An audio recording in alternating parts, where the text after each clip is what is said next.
Hi, everybody. We'll just give it some time for people to join, a few moments before I get started.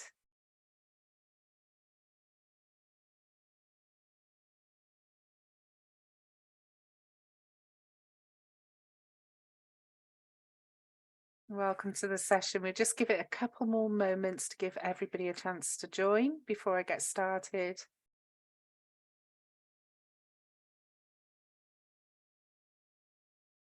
There we go. I'm going to make a gentle start.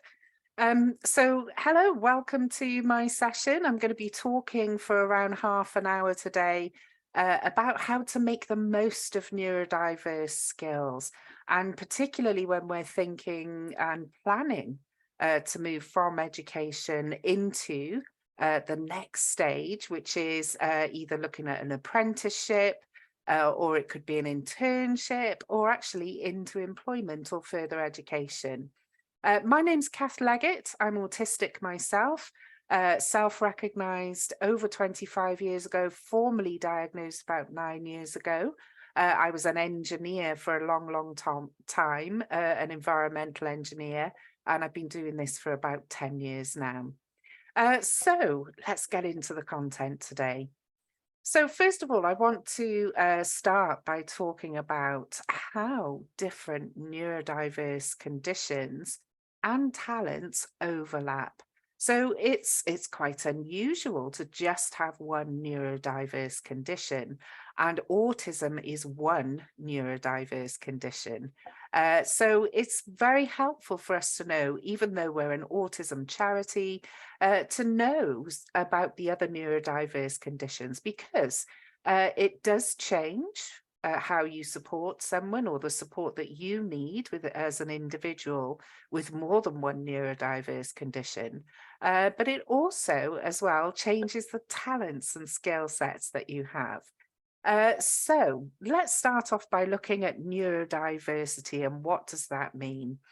Neurodiversity is a huge term that includes all kinds of conditions. Now, these are just some on your screen here. And if you want these slides afterwards, you can navigate to the resource area.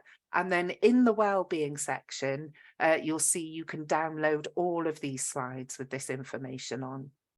So you can see here on the left-hand side of this screen, we've got ASC, Autism Spectrum Condition. For the purposes of this talk and during my training and my webinars, I just say autism and autistic. So autism spectrum condition. Now you can see here within this bubble for autism spectrum condition, you have some characteristics which are huge strengths and skills and talents.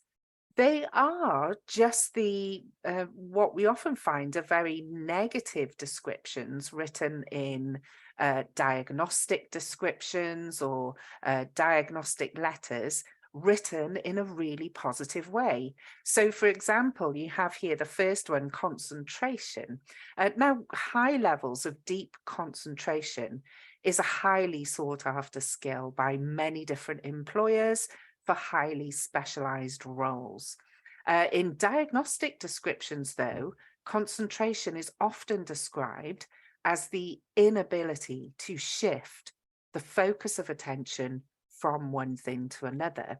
So a really good takeaway at this point is that all the difficulties or barriers or challenges that are described for any of these neurodiverse groups are actually positives and strengths and skills in the right situation, with the right people around, and in the right environment. So you can see some other skills there. So fine detail processing, and often an exceptional memory that autistic people have as well. Very, very highly sought after skills by many, many employers. So you can see here where conditions overlap. You have enhanced qualities. So it's thought that the most commonly co-occurring condition with autism is dyspraxia, or developmental coordination delay, which is sometimes shortened to DCD.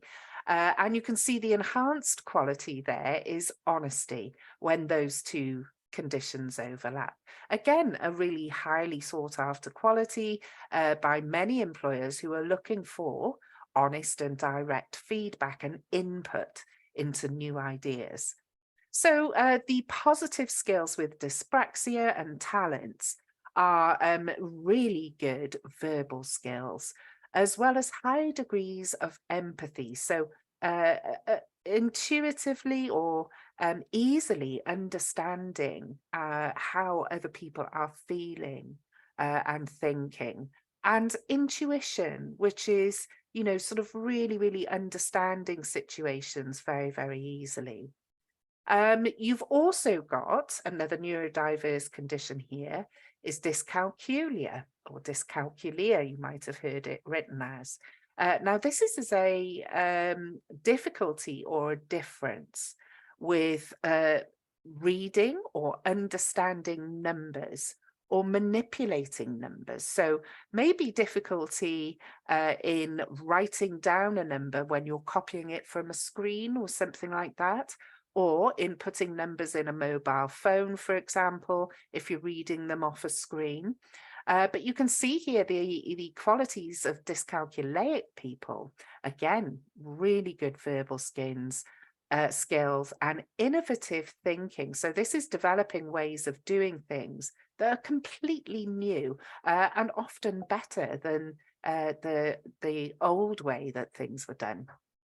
I forgot to say when we're talking about dyspraxia, so dyspraxia is a coordination difference or difficulty, and it can affect your hands, and that's called fine motor, and your fingers. So it might mean you have difficulty holding a pen, so handwriting is difficult, or a knife and fork, or learning to tie shoelaces or doing buttons up, those kind of things.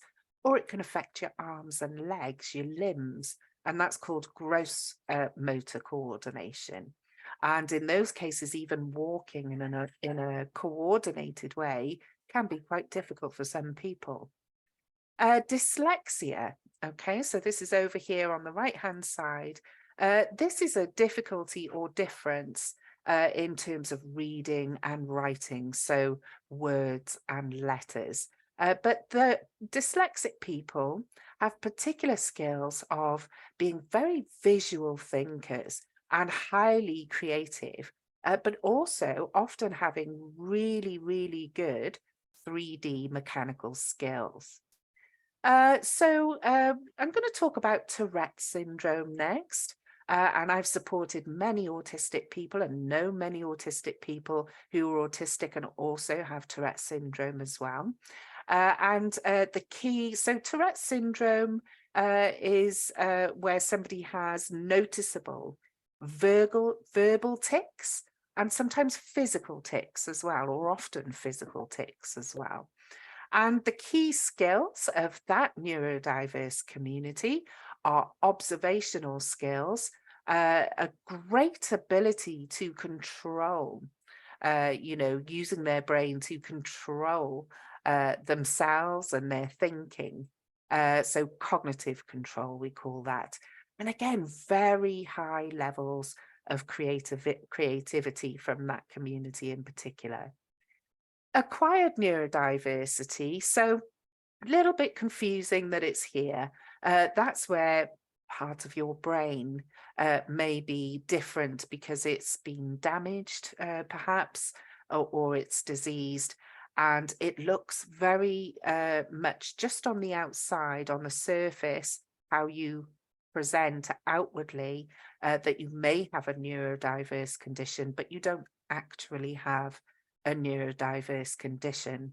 And so, for example, if part of your brain that is responsible for reading and writing is damaged, it may look like you're dyslexic, but you don't actually have true dyslexia.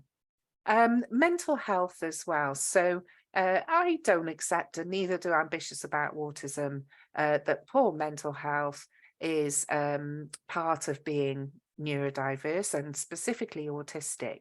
However, many neurodiverse people can face more challenges in terms of maintaining good, positive mental health, because they need better support. Okay, and situations and other people need to be more inclusive and accessible. So I've left attention deficit to talk about last, and it's really, really helpful, particularly if you're autistic, to know a little bit about attention deficit, or if you support those people who are autistic. And the reason why is that it's thought that anywhere between 30 and 80% of everyone who's autistic also has attention deficit. And there are many different types of attention deficit. So hyperactive is the best known or the better known type of attention deficit. There's also inattentive, combined, temporal lobe, fire. There's about 6 or 7 or 8 different kinds of attention deficit that I've read about now. So when attention deficit and autism occur together, and sometimes it's not diagnosed, sometimes the person themselves, or the child, or the young person, or the adult may not be aware that they also have co-occurring attention deficit, and the other way around. If you've received a diagnosis for attention deficit, it might be that you're also autistic. So not always, but it might be. So the main differences between these two conditions are inattention. So autistic people will often need to concentrate for much longer periods of time than non-autistic people, and take much longer to shift their focus of attention from one thing they're doing to the other, or to refocus if they're interrupted. If you have attention deficit, then often you're able to concentrate just on one thing at a time for much shorter periods of time than other people. So between 15 and 25 minutes is really common, and you will need breaks. So breaks from that concentrating, frequent breaks of high stimulation activity. So it could be, light, or getting movement into the body, or noise, or using a stim object or a stim toy or something like that, so that you can then refocus again. And many people with attention deficit also actually need to be getting movement into their body, or doing something else as well, so that they can just concentrate on one thing. So for example, during this talk that I'm giving now, lots of people with attention deficit will actually find it much easier to concentrate if they're doodling or something, or drawing pictures at the same time. So that's the main difference between those conditions when they occur together. Yes, it can become quite complex. And the main thing really to know is that lots of people with both who are autistic and ADHD really thrive with structure, and a good structure in place, and good planning, but find that quite difficult to put in place for themselves, or to maintain that. So we'll need some kind of support in that area. Just one more slide now about attention deficit and autism, because it does occur so commonly together. Sorry about the spelling mistake there. The M should be on the end of autis. So you can see here, when these two conditions appear together, you've got additional enhanced characteristics or qualities, stimming, again, maybe some problems with sleep, etc. And then you can see the main differences between these two conditions here as well. So I want to talk about some common autistic talents and skill sets next. This is research from last year, in March last year, from Cray, Cope and Remington, and I've adapted that for this talk and to use in my training. So mental abilities, there is often a really excellent attention to detail, which lots of employers are seeking. High levels of concentration, as I've mentioned before, often a really good memory, and an ability to recall information that's either been read or seen often. And pattern recognition. So this is really good for jobs where noticing those tiny differences or mistakes in large amounts of information. So really fantastic for roles like data analysis and things like that as well. Being very methodical, but also highly creative and innovative. Autistic people as well are also very efficient at problem solving and very productive and highly organized when they're given the right support.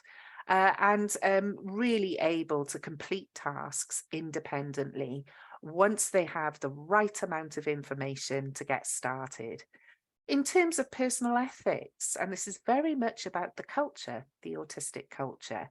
So there's a real drive to ensure fairness for all, high levels of honesty and integrity, very committed and loyal, and less vulnerable to pressure from others to say the same thing or do the same thing. Now, employers are really, really appreciative of people who will challenge ideas, regardless of what everybody else might be saying, for example, in a meeting, because this is how you get positive change into organizations and into companies and can often make things better.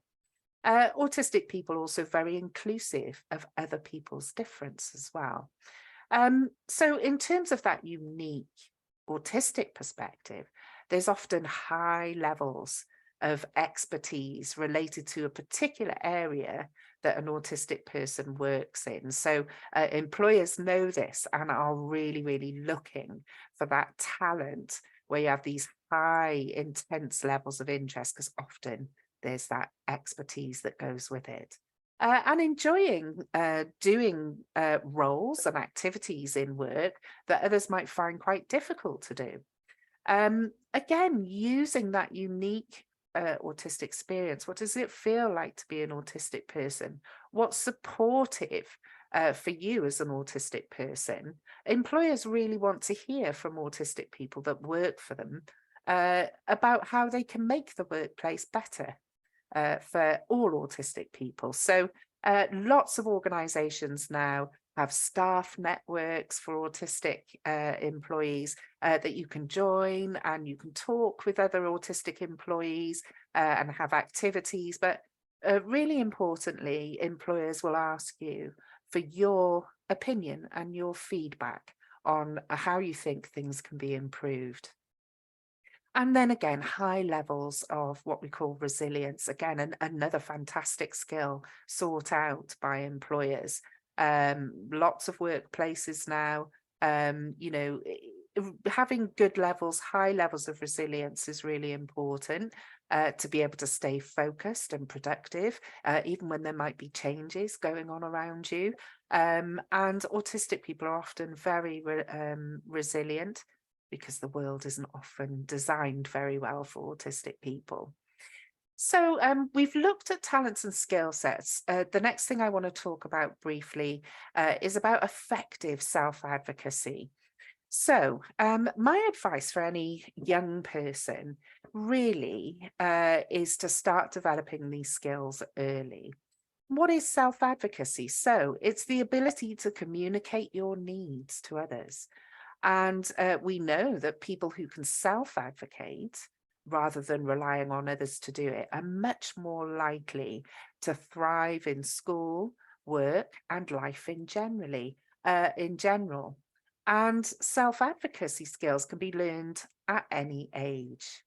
So the rest of my advice around this is, do contact employers, apprenticeship providers, universities or colleges, etc., early to find out what specific support is available to you. You will know that from lots of the other talks here today and during the whole event, really, that many employers now, apprenticeship providers, universities and colleges are really, really good at providing that support to neurodiverse individuals. My next piece of advice is to develop a written profile of ways that you can be well supported and also include your unique skills and talents. A written profile then can be shared when needed. Maybe if you're not as confident speaking verbally, you can share a written profile. Or you can use a written profile to support any verbal conversations you have about how you can be better supported. Do seek out help is the next point if needed to write this profile. And this can be from professionals that you know, it might be a teacher or someone from learning support, and from people that support and know you really, really well. This could also be from trusted and supportive family members or even friends. Do ask the organisation, so whatever your next step is, ask them really early on how they can support you if you're unsure of what you need or what to ask for. Often now they can suggest options for you to try. So here's an example of a profile. You may have developed something like this already, or somebody else may have developed something like this for you. But if you don't have something like this is going to be so helpful in your everyday life, no matter what your next step is, and to becoming really independent and moving into adult life. So you can see here we've got preferred terminology. So it's really important that other people use the language that you prefer when talking about your skills and talents and ways they can support you. Also, it's really important to document, so to write down what happens if people want to share this information. You might be comfortable saying, I'm happy for anybody to have this information if it's helpful, or alternatively, you might want to be asked before it's shared with anybody new. And do remember to document your skills and interests. These are some of mine as an autistic person. So again, get advice on this, or maybe you've got a skills profile you can put here. But the really important part about this is making sure that you communicate really simply what's helpful for other people to do and what may cause a difficulty for you. So there are some examples I've put down here, very, very common for autistic people, but no matter what your neurodiverse condition or your difference, or you may term it a disability is, it can be really helpful to have one of these profiles in place. So to finish off, I want to talk about our opportunities here at Ambitious About Autism. We offer paid internships, and these are through our Employ Autism program. So they're for autistic young people aged 18 and over. The opportunities that we offer, all of the employers are trained by myself on understanding autism and autism acceptance as well. So generally, but also how to tailor that to you as individuals who be joining their organisations. We have a page of current opportunities, which I'm going to show you next. When you get this slide deck, please go into the resource area and download it. It'll just work if you click on it, it'll take you through to the page. Now, those opportunities are changing all of the time. So there are new opportunities becoming available all of the time. You can also sign up. And again, if you click the work opportunities on this, so that's in blue here on this slide, you can sign up with your email address and you can get updates and alerts for new jobs as they become available and new internships. We also have lots of resources as well that we'll send you and that you can download. So what support do you get? What do we offer for young autistic people? So some of our opportunities, we offer additional services, and those can be support during the recruitment process, feedback on your application, and ongoing careers advice from our specialist team here. These additional services will be specified. So if they are available, they'll be on the job adverts. So you do need to click into the job adverts, and I'm going to show you what those look like next. to find out if this additional support is available. So let's have a look at some of these current opportunities at the moment. And you can see they're all over the country. So we've got Birmingham, Newcastle upon Tyne, Norwich, we've got London, and a range of locations in the civil service across the UK. So do have a look at our opportunities, have a look at whether they've got additional support. That might be something that you need, and speak to somebody who's supporting you about which opportunity might be really, really good for you. So some of the additional support, just briefly, this is what our expert and specialist team provides. So you'll submit an application through the website, and then you get assistance with completing an application form for the role through the employer's website, or developing a CV. We offer interview practice if you think that will be helpful, and also work with the employers on the feedback, and you have a one-to-one careers meeting. During the actual interview process itself, so we develop a candidate profile for you, not too dissimilar from the profile I showed you earlier, but it's to identify your strengths and adjustments so that you can share those with the employer. And before the interview as well, you'll be given the questions and also profiles of the interviewers so that you know what to expect. You'll also be assured that any employers offering these opportunities have been through training with us, so they know how to support you really well. During the placement, you get check-ins at various points from our team. It's also evaluated, and you have a personal development journal as well. After the placement, you will also have another check-in, another one-to-one careers meeting, or various workshops that we offer now as well that you can join, and case study and blog writing opportunities as well.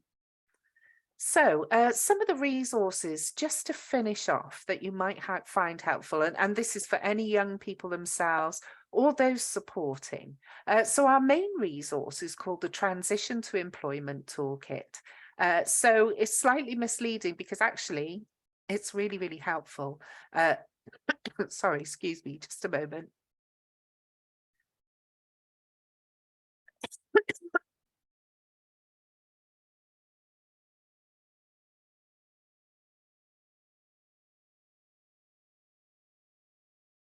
It's conference season. My voice isn't holding up. Really, really helpful just to transition in a really supported way into a work experience or an internship or an apprenticeship. So it's split into 3 sections, one for careers professionals supporting young autistic people into work experience or roles, one for young people themselves, and another section for employers as well. So you can signpost employers to our toolkit as well. So what does the young people section look like? So we've got advice on, so it says pre-placement discussion here, but this could be to prepare you to start an internship, an apprenticeship, any kind of work experience, or an actual role. We have an employee profile template, which goes into a lot of detail. And if you need that extra support developing a profile for your self-advocacy, we've got lots and lots of advice here and a checklist, so you can tick things that you feel that particularly relate to you. We also give you advice on preparing for interviews and communicating in the workplace. So that's it from me today. I think we've got 1 minute left. I hope you found this really, really helpful. Please do, again, go into the resource area and download this slide deck. So you've got some of the links there. You can have a look at our opportunities, and you can also download our toolkit if that's helpful for you. Thank you for listening today. Sorry about the coughing halfway through. And enjoy the rest of the conference. Thanks so much, everybody. Bye.